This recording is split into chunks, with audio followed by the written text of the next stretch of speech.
শুধু বয়স্করা নয়, তরুণ প্রজন্মও কিন্তু এগিয়ে এসছে এই মন্দিরকে বাঁচাতে। তারই একজন সাক্ষী বিশ্বমনে করতে যাচ্ছে। যেটা প্রশ্ন করছিল, যা সবাই জানতে চাইলাম, একটা বড় সমস্যা হচ্ছে অর্থের সমস্যা। অবশ্যই। মানে অর্থ ছাড়া কিছুই হয় না, সবটাই অনর্থ, অর্থ ছাড়া। যতই আমরা মাকে ডেকে, যাতেই আমরা ডেকে, সবকিছু অর্থ সবচেয়ে বড় দরকার। মানুষের উদ্যোগে অর্থ আসছে, এটা বাস্তব কথা, কিন্তু কতদিন? প্রথমত ভাটপাড়া এক বর্ধিষ্ণু শিক্ষিত এবং পণ্ডিতদের জায়গা। এই মন্দির 400 বছরের পুরনো। অনেক মানুষই জানে না, প্রথম কথা, যে এটা 400 বছরের পুরনো মন্দির। সেটা অনেক পার্ট অফ দ্য ভাটপাড়ার লোকেরাও জানে না। আমাদের মূল উদ্দেশ্য কিন্তু এত কিছুর মধ্যে যে মানুষের কাছে পৌঁছানো। শেতলা মায়ের মন্দির, এত বড় মন্দির, আমার মনে হয় না ইতদ অঞ্চলে এত বড় শেতলা মায়ের মন্দির আছে। তো সবাই আসতে হবে, আমাদের ঐতিহ্যকে রক্ষা করতে হবে, এবং অতীতকে ভুলে গেলে মানুষ থাকতে পারে না। তো এই প্রচেষ্টাটা কিন্তু আমাদের, এত কিছু প্রচেষ্টার মধ্যে মন্দির সংস্কার থেকে শুরু করে বয়স্ক থেকে অনেক বয়স্ক, ভাটপাড়ায় অনেক বয়স্ক মানুষ আমাদের সাথে যুক্ত আছেন, যুক্ত হচ্ছেন। তো আমরা, এবং যারা বাইরে আছেন তাদের কাছেও আমরা আবেদন করছি, যারা বিদেশেও আছেন, যারা ভাটপাড়া ছেড়েও চলে গেছেন কিন্তু নারীর টান তো যেতে পারে না, তারা যদি সবাই মিলে আমাদের সাহায্য করে, তাহলে আমাদের মন্দিরটা চিরস্থায়ী 400 কেন 1000 বছর থাকতে পারে। কিন্তু এটা রাখতে গেলে অর্থ সবার আগে দরকার, আর সবকিছুর মধ্যে নিয়ম শৃঙ্খলাও একটা দরকার, সবার সাথে যোগাযোগ দরকার। তা তারাও যদি আমাদের সাথে যোগাযোগ করেন, আমরা প্রচেষ্টা করছি যদি সবাই আমাদের সাথে যোগাযোগ করেন, সাহায্য করেন, আমাদের পাশে থাকেন এবং নিত্য পুজোয় আসেন। শুধু তো মন্দির চলে ভক্তদের দিন, তারাও যাতে আসেন, যেখানেই থাকেন, একটা বছরে একটা দিন, দুটো দিন, তিনটে দিন আসুন, এলে ভালো লাগবে। এবং যারা আসেননি আগে, তারাও আসুন। তারা তো নৈহাটি, শ্যামনগর, হালিশহরে আসেন, আমাদের ভাটপাড়াতেও আসতে পারেন। আর ভাটপাড়া অনেক দিনের পুরনো জায়গা, অনেক পুরনো বাড়ি, পুরনো মন্দির সব আছে, আপনারা দেখতে পারেন, ভালো লাগবে। যারা দূরে থাকেন, যারা ভাটপাড়াকে জানেন না, জানতে গেলে আসুন এবং দেখুন যে এত বড় একটা শীতলা মন্দির আমরাও ধরে রাখার চেষ্টা করছি। আমরা জানি না কতদিন পারবো যদি সাহায্য না পাওয়া যায়। তো সবাই মিলে সাহায্য করুন, একটু আমাদের পাশে এসে দাঁড়ান। আমরা দৃঢ় বিশ্বাস যে আমাদের এই মন্দির আরো আরো আরো উন্নতি করবে। একটা সমস্যা হয় ইতিহাস, হয়তো ভাটপাড়ার ইতিহাস কোথাও খুব স্মৃতির আড়ালে চলে যাচ্ছে। সেটা ইতিহাস তো একটা আছে। সেটা কিছু কি বলবো, নিউজ চ্যানেল আর সংবাদ মাধ্যমের অজ্ঞানতা এই জিনিসটা করছে। তারা প্রপার ভাটপাড়াকে ভাটপাড়া বলে প্রচার করে না। তারা কাকিনাড়া, কাটারাঙা, মাদ্রাল, জগদ্দলকে ভাটপাড়া দিয়ে, অবশ্যই এটা ভাটপাড়া, ভাটপাড়া পৌরসভা মধ্যে পড়ে ওগুলো, কিন্তু ওগুলো ভাটপাড়া নয়।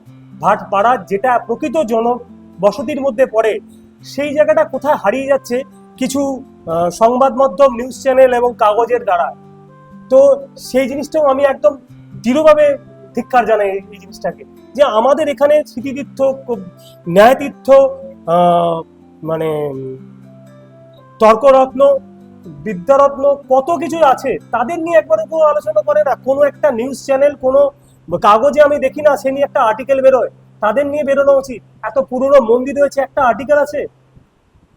এখানে মন্দির আছে, আমাদের কালী মন্দির আছে, এত পুরনো মন্দির, জগত্তারিণীর পীঠ আছে, কোথায়? আমি তো দেখি না কোথাও আর্টিকেল করতে। তাহলে মানুষ জানবে কি করে ভাটপাড়া কিনে? সেটাও তো জানা উচিত যে এতদিনের পুরনো জিনিস আছে, পুরনো মন্দির আছে, আসুন আপনারা দেখুন, তাহলে তো জানবেন, ভাটপাড়াকে শিখবেন, জানবেন। ভাটপাড়া কিন্তু শুধুমাত্র যেটা সবচেয়ে বড় সংস্কৃতর পীঠস্থান। অবশ্যই আমি জানি যে আপনি জানেন নদিয়া জেলার নবদ্বীপ ও সংস্কৃত পীঠস্থান, কিন্তু নবদ্বীপ কিন্তু কার্যত হেরিটেজ সিটি, যেটা আমি আগেও বলছিলাম, হেরিটেজ সিটির মর্যাদা পেয়ে গেছে। ভাটপাড়া পেল না, তো অথচ ভাটপাড়া থেকে কিন্তু সংস্কৃত পাঠের অন্যতম মানে শিকড় বলা যায় ভাটপাড়া। এক সময় তো অক্সফোর্ড বলা হতো একে। কিন্তু আমি বলছি, একটা সময় আমরা যখন হরিদ্বার যেতাম, ঋষিকেশ যেতাম, ওখানে ভাটপাড়া বললে সংস্কৃত পীঠ মানে এক কথায় আমাদের ইয়ে করতো। আর আমাদের দুর্ভাগ্য, এখন ভাটপাড়া বললে বোমাবাজি বোঝায়। বুঝতে পেরেছেন তো? তো এটা আমার কষ্ট লাগে, এটা আমার ব্যক্তিগত কষ্ট দিয়ে বললাম। এই মন্দির কতদিনের পুরনো মন্দির, মানুষ আসা ভুলে গেছে। আপনার কি পরিকল্পনা? মানুষকে তো আনতে হবে, মানুষ না সাথে আনার জন্যই এত কিছু পরিকল্পনা চলছে। অনেক মানুষ আমাদের সাথে যুক্ত হয়েছেন, অনেক বয়স্ক মানুষ এবং ইয়ং মানুষদের আমি আহ্বান করছি, যারা আসুক। আমাদের অনেক বন্ধু বান্ধব আছে বা আমাদের থেকে জুনিয়র আছে, তারাও আসুক, যুক্ত হোক। মন্দিরটাকে, মন্দির কেন, ভাটপাড়া সংস্কৃতিকে বাঁচান। শুধু একটা মন্দির বাঁচবে না, ভাটপাড়ায় অনেক মন্দির আছে, এখানে এলে 5 মন্দির পাবে। এত সুন্দর পরিবেশ, তারপরেও মানুষ যদি না আসে তাহলে কিসের টানে আসবে? প্রচুর বিদেশে থাকে আপনাদের এখানকার মানুষ, হ্যাঁ। প্রচুর মানুষ প্রবাসে থাকে। হ্যাঁ। তাদের কাছে কোনো অ্যাপিল করছেন? অন্তত শীতলা আপনাদের পাড়া থেকে প্রচুর মানুষ হয়তো বাইরে থাকে, তাদের কাছে অ্যাপিল করছেন? অবশ্যই আমি অ্যাপিল করছি এবং দৃঢ়ভাবে অ্যাপিল করছি যে যারা করছেন সাহায্য তারা অবশ্যই আমাদের সঙ্গে বেঁধে থাকবেন, আমাদের সঙ্গে থাকবেন। আর যারা এখনো আমাদের সাহায্য করছেন না, করবেন, ঠিক করছেন, তারা অবশ্যই করুন, প্লিজ করুন। আমরা চেষ্টা করছি অনেকে মিলে এই মন্দিরগুলো ঠিক রাখার জন্য। দেখুন, হেরিটেজ করতে গেলে অনেক অসুবিধা আছে, অনেক কিছু পথ দিয়ে যেতে হয়। সেই পথ দিয়ে যাওয়ার কি বলবো, সামর্থ্য বলুন বা লোকশক্তি বলুন, লোক বলুন, আমাদের কাছে নেই। তো আপনারা যদি সবাই সাহায্য করেন, তো আমরা এই মন্দিরটাকে আরো ডেভেলপ করতে চাই, আরো কিছু করতে চাই। বিশুদা আছেন, বিশুদা পুজো এখন দায়িত্বে আছেন। আমার পিসি ছিলেন আগে, শান্তি পিসি ছিলেন, তার আগে আরো অনেকে ছিলেন, আমার ঠাকুরদাও ছিলেন, যতীন্দ্রনাথ ভট্টাচার্য। তো সবাই মিলে যদি সাহায্য করে, সবাই মিলে এগিয়ে আসে, তো আমার মনে হয় মন্দির একটা সময় আবার পুরনো জিনিস ফিরে পাবে।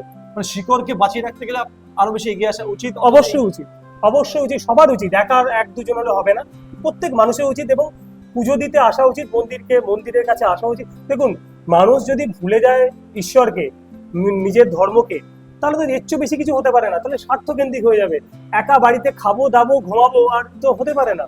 মানুষকে তো এগিয়ে আসতে হবে সবকিছু। আমাদের এখানে অনেকে আছেন, আমি দেখাতে পাচ্ছি না আপনাদের, যারা মানে মানে যতটা পারছে তাদের সাহায্য করছে মন্দিরের জন্য, সময় দিচ্ছে।